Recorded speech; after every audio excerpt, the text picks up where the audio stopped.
축구 때문에 소그룹 모임과 모든 일정들이 저희가 지금 연기되고 있는데요. 이때일수록 개인 경건 생활에 더욱더 힘쓰시는 더원의교회 성도님들 되시기를 바랍니다. 함께 말씀 보시겠습니다. 오늘 함께 보실 말씀은 야고보서 1장 12절에서 18절까지의 말씀입니다. 오늘 함께 보실 말씀은 야고보서 1장 12절에서 18절까지의 말씀입니다. 제가 가진 성경책으로 371페이지, 신약성경 371페이지에 있고요. 다 찾으신 줄로 알고 제가 한 절, 여러분이 한 절을 교독하고 마지막 18절은 함께 봉독해 올리도록 하겠습니다. 시험을 참는 자는 복이 있나니 이는 시련을 견디어낸 자가 주께서 자기를 사랑하는 자들에게 약속하신 생명의 면류관을 얻을 것이기 때문이라.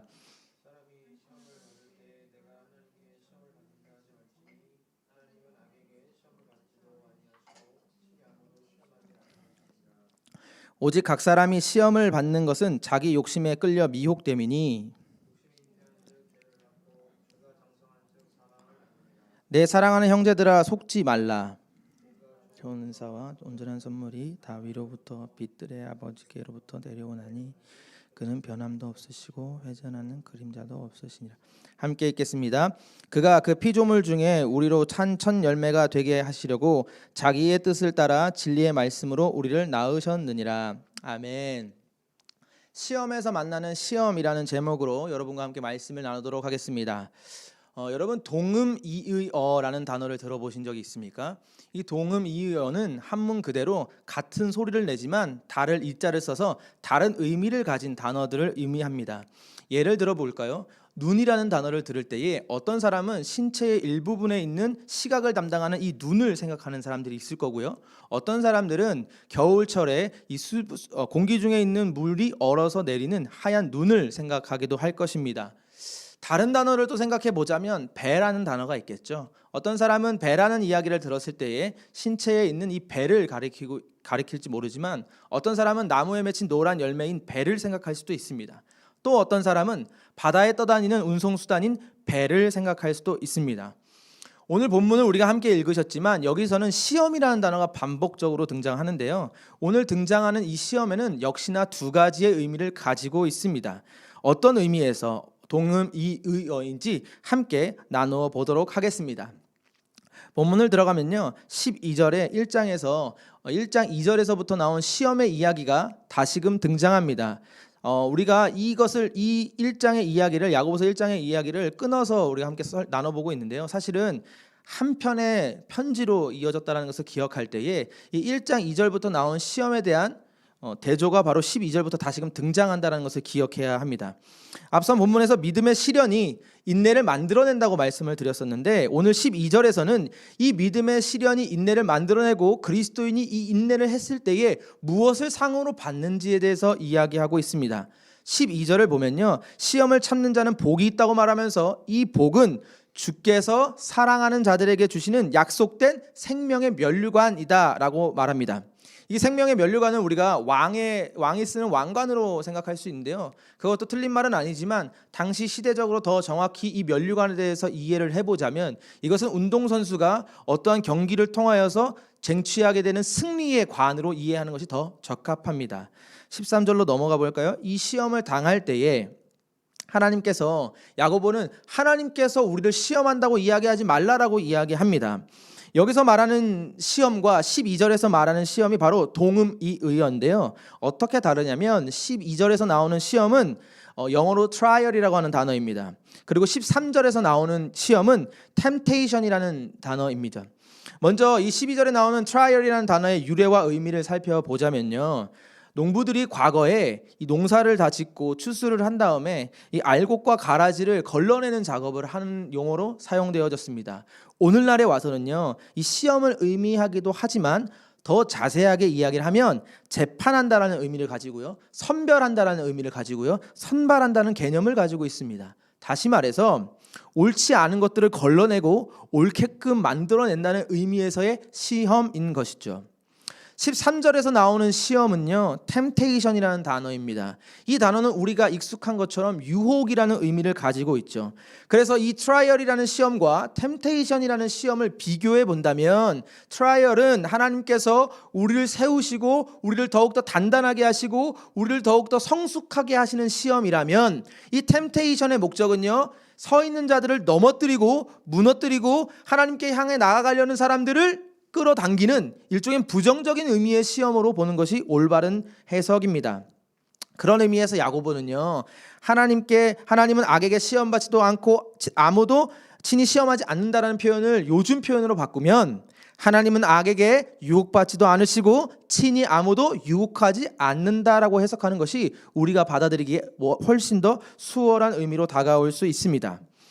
14절과 16절에서 쭉 보면요, 이 유혹이라는 시험이 우리에게 다가오는 이유에 대해서 야고보는 우리 마음에 있는, 우리 내면에 존재하는 우리의 욕심 때문이라고 말합니다. 야고보는 우리가 가지고 있는 그 욕심을 내려놓지 못하면, 그 욕심을 제어하지 못하고 컨트롤하지 못하면 그 욕심이 결국에 커서 죄가 되고, 그 죄가 결국엔 커서 사막에 이르게 된다라고 이야기하는데요, 이것이 우리의 삶에서 어떻게 적용될 수 있을까요? 우리의 삶에서 이 야고보의 이야기를 좀 적용해서 생각해 보자면, 먼저 우리의 삶을 좀 돌아봐야 되는데요, 모든 사람들의 삶은 선택의 기로에 놓여져 있습니다. 지난 설교 시간에 여러분과 함께 나누었지만, 한 철학자는 인생은 B와 D 사이에 있는 C라고 이야기하면서 선택의 수많은 연속이 우리의 인생에 가득 차 있다라는 것을 말했다라고 이야기 드렸죠. 마찬가지로 그리스도인이든 비그리스도인이든 수많은 선택의 기로에 놓여져 있는데, 특별히 그리스도인에게는요, 어떠한 선택의 기로가 있냐면, 하나님의 것과 나의 생각을 항상 부딪히는 선택의 기로에 놓여져 있습니다. 나의 뜻대로 선택을 하면 우리는 보통 이렇게 이야기하죠. 나 실패했어. 나 하나님의 뜻대로 사는 것에 실패했어 라고 이야기합니다. 내가 하나님과 기도하면서 이루고자 했던 어떤 계획들을 성공하면 반대로 그래도 하나님 뜻대로 나 살아냈어 라고 이야기합니다. 좀 더 단적인 예를 들어보자면요, 우리는 수많은 예배를 통하여서, 수많은 설교를 통하여서, 수많은 제자훈련이나 성경 공부를 통하여서 신자들의 아주 기본적인 신앙생활 중에 하나가 바로 말씀과 기도라는 것들을 확인했습니다. 배워왔습니다. 그러나 우리는 이것을 해야 된다는 것을 알지만 하지 않죠. 그러면서 우리는 늘 뭐라고 말합니까? 큐티하지 못하고 말씀 읽는 것을 못했을 때에 오늘도 실패했어 라고 이야기합니다. 여러분, 우리가 신앙생활을 하면서 가장 기본적인 말씀을 읽는 것과 기도하는 것을 실패하는 이유가 무엇일까요? 그리고 이 실패하는 것이 야고보가 말하는 이 욕심과 어떠한 연관성이 있을까요? 먼저 이것을 이해하기 위해서는요, 우리가 복에 대한 올바른 정의가 필요합니다. 우리가 하나님이 원하시는 것이 무엇인지 분명히 알고 있음에도, 하나님의 백성이 하나님의 뜻대로 살아갈 때에 복이 넘친다라는 표현을 알고 있음에도 왜 우리는 복을 따라가지 못하고 실패하는 것일까요?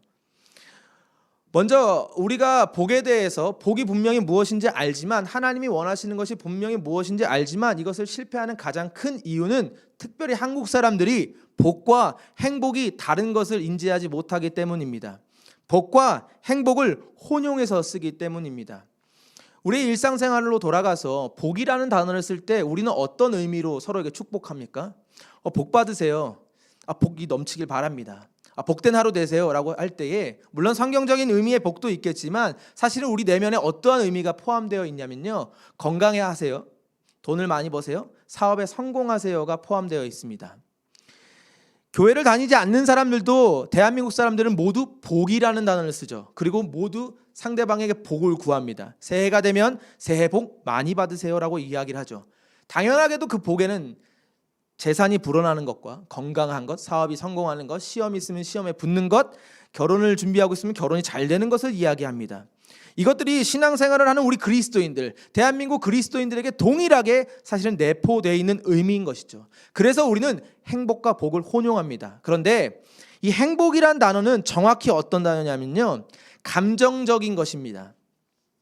그 행복이라는 단어 안에는요, 행복이라는 단어는 감정의 기쁨이 포함되어 있어야 합니다. 그러니까 내 감정이 전혀 기쁘지 않으면 누구도 행복하다라고 이야기하지 않죠. 그리고 혹 기쁘지 않더라도 적어도 그 마음 가운데에 만족감이라는 것이 포함되어 있어야 합니다. 내 안에 만족감도 없고 기쁨도 없는데 행복하다라는 사람은 없죠. 그렇기 때문에 이 행복이라는 단어는요, 철저히 감정적이다라고 할 수 있습니다. 그렇다면 성경이 말하는 복은 무엇일까요? 복은 감정적인 것을 넘어서는 것입니다. 하나님께서 복된 것이다 라고 이야기할 때는요, 때로는 그 복된 것일지라도 그것 안에 감정적인 기쁨이 없을 수도 있고요, 감정적인 만족이 없을 수도 있다라는 것입니다. 그래서 우리가 신앙생활을 하면서 말씀을 보는 것이 복된 것이고, 기도하는 것이 복된 것이고, 하나님과 함께하는 것이 복된 것인지를 알지만 우리가 그것을 실제로 실행하지 못하는 가장 큰 이유는 우리의 삶에서 그 복된 것보다 우리에게 만족을 주는, 기쁨을 주는 더 큰 행복을 선택하기 때문인 것이죠. 복 있는 사람에 대해서 성경은 어떻게 이야기합니까? 우리가 며칠 전에 주일 설교 때도 나눴던 것처럼 시편 1편에 보면요, 복 있는 사람은 이것이다 라고 시인은 정의해 놓고 있습니다. 많은 예화들, 많은 비유들을 말하고 있지만 그 중에서 시편 1편 2절을 참고해 보면요, 여호와의 율법을 주야로 묵상하는 사람이 복 있는 사람이다 라고 기자는 말합니다. 여러분, 이것에 대해서 어떻게 생각하십니까? 동의하십니까? 주야로 묵상하는 것이 복 있는 사람이라는 것, 여러분이 꿈꾸고 계시던 복된 인생 맞습니까? 여러분이 꿈꾸고 있던 행복한 인생이 맞습니까? 여러분이 꿈꾸고 있던 행복한 인생은 아닐 것입니다. 앞서 말씀드린 대로 복과 행복은 다르기 때문이죠. 시편 1편 2절뿐만이 아니라 요한복음에서 예수님은 이 복된 사람을 어떻게 이야기하냐면요, 15장에 보면은 포도나무 비유로 이렇게 말씀하십니다. 내가 참 포도나무여 너희는 가지라. 그가 내 안에 내가 저 안에 거하면 너희가 열매를 많이 맺나니 라고 말씀하시면서 생명 대신 그리스도께 붙어있는 가지, 그리스도인은 그리스도께로부터 영원한 생명을 누리게 될 것이다 라고 말씀하십니다. 그리고 이것은 다시 말해서 너와 내가 끊임없이 교제하면, 너와 내가 끊임없이 나누면, 연합되어지면 너가 참된 복을 누리게 될 것이다 라고 말합니다. 그런데 중요한 것은 이 안에, 예수님이 말하는 것 안에는요, 우리가 평소에 우리에게 익숙하던 행복이라는 것은 없을 수도 있다는 것입니다. 하나님을 믿으면요 기쁘지 않아요를 말하는 게 아니라, 하나님을 믿으면 만족감이 없어요를 말하는 게 아니라, 우리가 늘 우리 삶에서 익숙해 오던 그 기쁨과 그 만족이 없을 수도 있다는 것입니다. 물론 우리가 죽고 나서 천국에 가면요, 우리 안에는요 그 어떠한 근심이 다 사라질 것입니다. 어떠한 슬픔도 없을 것입니다. 성경은요 천국을 어떻게 묘사하고 있습니까? 슬픔이 없는 곳, 애통이 없는 곳, 기쁨이 넘치는 곳이라고 표현하고 있습니다. 맞습니다. 그러나 이 땅 가운데에 죄된 본성으로 살아가는 우리들에게는요, 여전히 죄된 본성이 남아있기 때문에 세상이 말하는 그 행복이란 가치가 우리의 삶을 지배하고 있습니다. 그렇기 때문에 때로는 우리가 하나님께 정말 깊이 빠지지 않는 이상은 이제 막 신앙생활을 하거나 치열한 삶 속에서 신앙생활을 하려고 할 때에, 말씀을 보려고 할 때에, 기도하려고 할 때 보면은 사실 큰 만족감이 없을 때가 대부분입니다. 물론 말씀을 읽다 보면요, 제 안에 기쁨이 넘칠 때가 분명히 있습니다. 만족감을 넘칠 때가 분명히 있지만 매번 매순간 그렇지 않다라는 것을 기억하자라는 것이죠. 나의 삶에서 행복한 것만 추구하다 보면요, 여러분, 그렇기 때문에 하나님과 멀어질 가능성이 지극히 높게 되는 것입니다. 왜 우리가 세상을 보면서 이렇게 표현하잖아요. 요즘 세상은 너무나 쾌락에 젖어 있고 너무나 자극적인 것을 좋아한다라고 말하잖아요. 죄도 마찬가지입니다. 욕심도 마찬가지인데요. 우리가 처음에 하나님께 나아갈 때에 하나님과 가까워지는 것, 복된 것이 하나님의 말씀을 보고 하나님을 묵상하는 것이라고 했는데, 이 묵상하는 것이 당장의 기쁨을 가져다 주지 않으니까, 당장의 만족을 가져다 주지 않으니까 때로는 내 삶에서 다른 것 해야겠다, 다음에 해야겠다, 오늘 말고 나중에 해야지라고 점점 미루다 보면 이 한 번이 두 번 되고, 두 번이 세 번 되고, 점점점 하나님과 멀어지는 내 자신을 보게 됩니다. 그래서 내가 그리스도인이라고 말하지만 나의 삶에서 말씀 묵상이 없고, 내가 그리스도인이라고 선포하지만 나의 삶에 하나님과의 교제가 없는 상태가 되는 것입니다. 오늘 야고보는 이러한 상태를 말하면서 욕심이 장성하여 죄가 되고, 죄가 결국에는 사망을 낳는다라고 표현하는 것이죠. 나의 행복을 추구하는 것이 바로 욕심에 끌려 미혹되는 것이라고 표현하는 야고보의 이 표현은 너무나 정확한 표현인 것입니다. 성경에서 그러면 복 있는 사람은 누구를 예로 들 수 있을까요? 저는 개인적으로 성경에서 복 있는 사람이다라고 말할 만한 사람 중에 가장 뛰어난 사람은 욥이라고 생각됩니다. 우리 함께 욥기 1장 21절을 함께 읽어보겠습니다. 화면에 나오는데요. 한 목소리로 읽겠습니다. 시작. 이르되 내가 모태에서 알몸으로 나왔사온즉 또한 알몸이 그리로 돌아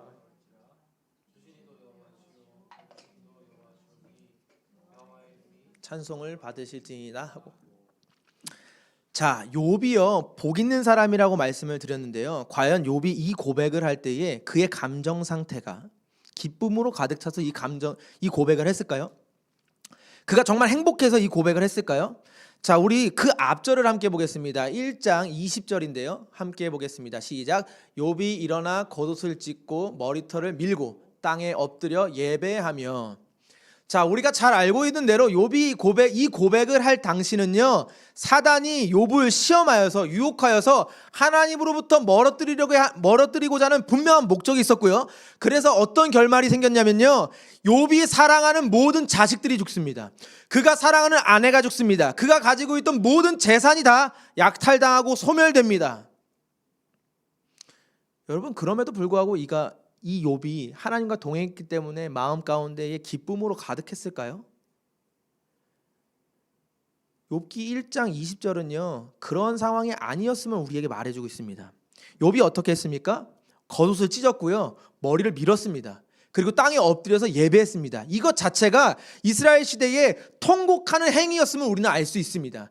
그는요 지극히 일반적인 사람이었어요. 욥은요 대단한 사람이 아니었어요. 물론 그의 결말이 멋지고 우리가 본받을 만한 충분한 가치가 되지만 욥은요 지극히 일반적이고 정상적인 사람이었어요. 자기의 아내가 죽었을 때에 비참했어요. 자기의 자식이 다 죽었을 때에 통곡했어요. 하나님 앞에 슬픔으로 가득했어요. 그래서 그는 겉옷을 찢었던 거고요, 머리를 밀었던 거고요, 할 수 있는 것이 아무것도 없어서 하나님 앞에 엎드려 예배했던 거예요.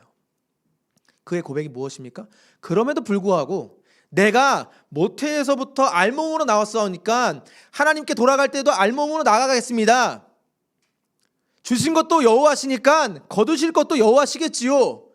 그러니 나는 지금 여기서 이 상황 앞에서 여전히 하나님의 이름을 찬송하겠습니다라고 고백하는 것입니다. 여러분, 이게 욥이 복된 사람이라는 것을 증명하는 것입니다.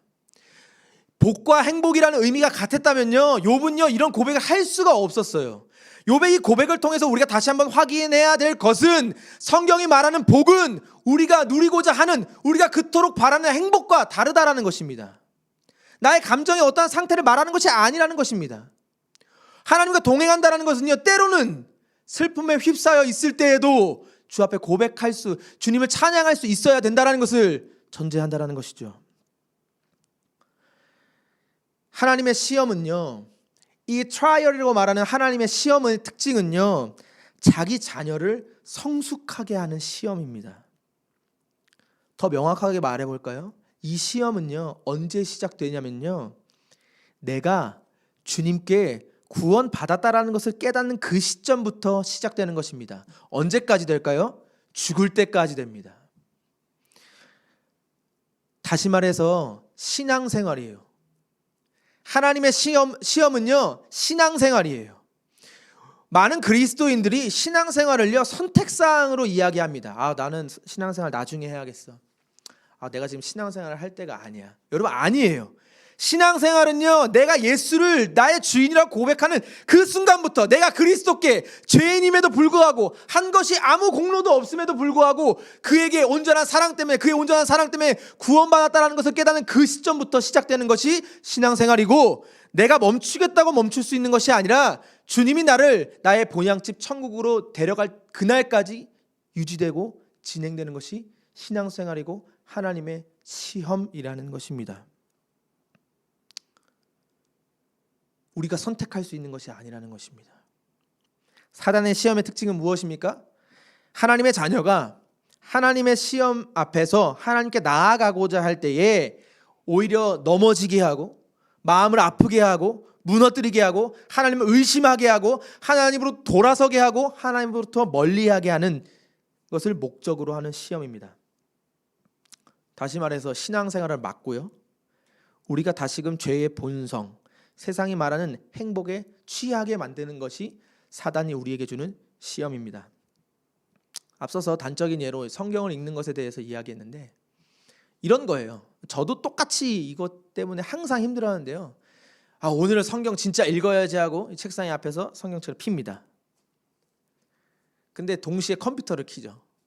그러면 성경책을 핀과 동시에 요즘에 컴퓨터가 좋아서 컴퓨터가 동시에 켜지면 자연스럽게 마우스로 인터넷을 클릭합니다. 인터넷을 클릭하면 제일 첫 페이지에 유튜브가 뜨는데 유튜브를 딱 보면 어떻게 또 지나치겠습니까? 유튜브를 클릭하는 거죠. 그러면서 당장 나에게 만족을 주고 기쁨을 주는 유튜브를 보게 되는 것, 이런 것을 예로 들 수 있는 것입니다. 이것들이 점점점 우리 삶을 지배하기 시작하면요, 우리는 우리의 삶에서 이 욕심에서부터 죄가 낳고 사망까지 이르게 된다라는 것을 말하는 것이죠. 야고보는 이러한 유혹의 시험에 우리가 속지 말라고 권면하는 것입니다. 17절과 18절에 보면요, 오히려 야고보는 트라이얼이라고 불리는 이 시험, 하나님께서 주시는 시험이 그것을 우리가 감당할 때에, 그리고 믿음의 시련을 인내할 때에 온갖 좋은 은사와 온전한 선물이 그의 자녀에게, 그 자녀 하나님의 백성에게 주어질 것임을 우리에게 말하면서 도리어 우리를 돌아오라고 이야기하고 있습니다. 변함없으신 분이라고 이야기하면서 회전하는 그림자도 없는 분이라고 이야기하면서 야고보는요, 우리에게 그의 시험의 목적, 하나님의 선한 시험의 목적이 처음부터 일관적임을 우리에게 말해주고 있습니다. 그 목적은 우리를 피조물 중에서 한 열매가 되게 하는 것, 첫 열매가 되게 하는 것이고, 이것을 더 쉽게 이야기하면 구원을 온전히 누리는 하나님의 백성으로서 우리가 이 땅을 살아가기를 원한다라는 것입니다. 하나님과의 관계가 회복되길 원하시고요, 하나님은 우리에게 시험을 주시는 이유가 풍성한 교제를 하나님과 나누기 위해서라는 것입니다. 단순히 하나님이 우리와 만나고자 하시는 이유가 내 사업장이 잘 되기 위해서, 나의 자녀들이 성공하기 위해서, 내가 앞으로 무병장수하기 위해서가 아니라 나와 교제하기 위해서라고요. 하나님이 나에게 시험을 주시는 이유는 내가 이 땅을 살아갈 때에 세상이 말하는 가치가 아니라 하나님이 말하는 가치로 이 땅을 살길 원하시기 때문에 주신다라는 것입니다. 하나님이 우리에게 주신 시험의 목적은요, 처음 우리에게 구원을 깨닫게 하셨을 그때부터 지금까지 영원히 변하지 않고 일관되다라는 것을 야고보는 이야기하고 있습니다. 단순히 내가 믿었을 때부터가 아니고요, 예수님이 오셨던 2000년 전부터가 아니고요, 구원이 작정되었던 태초부터 지금까지 하나님이 나를 시험하시는 이유는, 트라이얼 하시는 이유는 일관적이다라고 말하고 있는 것입니다. 우리의 인생은 그렇기 때문에 하나님의 시험 그 자체인 것입니다. 부르심을 받는 그 순간까지, 우리의 본향으로 돌아갈 그때까지 우리는 하나님의 시험을 통해 성숙해져 가야 하는 것이고, 이것을 신학적 용어로는 성화라고 이야기하는 것입니다. 우리는 하나님의 시험을 통해서 점점점 거룩해집니다. 우리의 삶에서 하나님의 것과 나의 것을 저울질하며 살아가지만 하나님은 조금씩 우리가 하나님의 것을 선택하길 원하십니다. 그리고 결국에는 하나님이 원하시는 거룩한 백성, 성숙한, 성경적 표현으로 그리스도의 장성한 분량에 우리가 도착하기를 기대하고 계시고, 그렇게 되기 위해서 우리를 끊임없이 시험을 통해서 끌어가고 계신 것입니다. 말씀을 마무리하겠습니다. 여러분, 트라이얼이라고 말하는 시험에서 우리는 반드시 템테이션이라는 시험을 만납니다. 그리스도를 닮아가는 것이 그때마다 우리는 그리스도를 닮아가는 것이 우리의 최종 목적지인 것을 기억해야 합니다. 이 야고보서가 쓰여진 당시 시대는요, 엄청난 시험이 도사리고 있었습니다. 말씀드렸지만 경제적 시험뿐만이 아니라 문화적, 사회적으로도 고립되었고요, 소외되었습니다. 얼마나 수많은 고통 가운데 있었겠습니까? 그러나 그들에게 어쩌면 야고보는 매정하게 보일 수 있지만 그럼에도 불구하고 너희들이 추구해야 할 것이 무엇인지, 너희들이 어떻게 돼야 하는지에 대해서 다시금 우리에게 고민을 던져주는 것입니다. 그리고 너희의 삶 속에서 너희가 살아갈 때에 하나님이 너희를 시험한다고 말하지만, 얘들아, 그 시험은 하나님이 너희를 무너뜨리기 위한 것이 아니라 너희 욕심 때문에 너희 스스로가 무너지는 거야. 사단이 너희가 하나님께로 도착하지 못하게 끊임없이 방해하는 거야. 하나님의 목적은, 하나님이 우리에게 시험을 베푸시는 목적은 온갖 선한 것을 주시기 위함이고 온갖 좋은 것을 주시기 위함이야. 하나님이 시험하시는 목적은 내가 성숙하여져서 그리스도의 장성한 분량에 도달하고 그리스도와 끊임없는 교제를 통하여서 참된 복을 누리는 것이야 라고 말하고 있는 것입니다. 더은혜교회 성도 여러분, 눈앞의 행복을 쫓아가는 것이 아니라 당장 보이지 않지만 때로는 우리에게 기쁨을 주지 않고 때로는 우리에게 만족감을 주지 않고 때로는 우리에게 유익이 되지 않는 것처럼 보이더라도 그리스도를 따라갑시다. 우리에게 선한 시험을 날마다 베풀고 계시는 그 하나님을 따라갑시다. 우리의 인생 속에서 끊임없이 우리를 트라이얼하시는 그 하나님께 이렇게 대답합시다. 하나님, 내가 인내함으로 이 믿음의 시련을 이겨내어 주님께서 약속하신 그 생명의 면류관을 향해 달려가겠습니다. 내가 수많은 나의 삶의 선택의 순간 속에서 나의 욕심 때문에 그 유혹에 넘어질 위협에 처할지라도 다시금 눈을 들어 주님을 선택하고 주님을 바라보고 주님 앞에 나아가겠습니다 라고 고백하시는 저와 여러분이 되시기를 주님의 이름으로 소망합니다. 아멘. 이 시간 함께 말씀을 기억하면서 한 가지만 놓고 기도하고 우리 교회를 위해서, 우리 나라를 위해서, 공동체를 위해서 함께 기도하며 나아갈 텐데요. 늘 그렇지만 말씀을 준비하면서 가장 먼저 적용해 보는 것은 제 자신인 것 같습니다.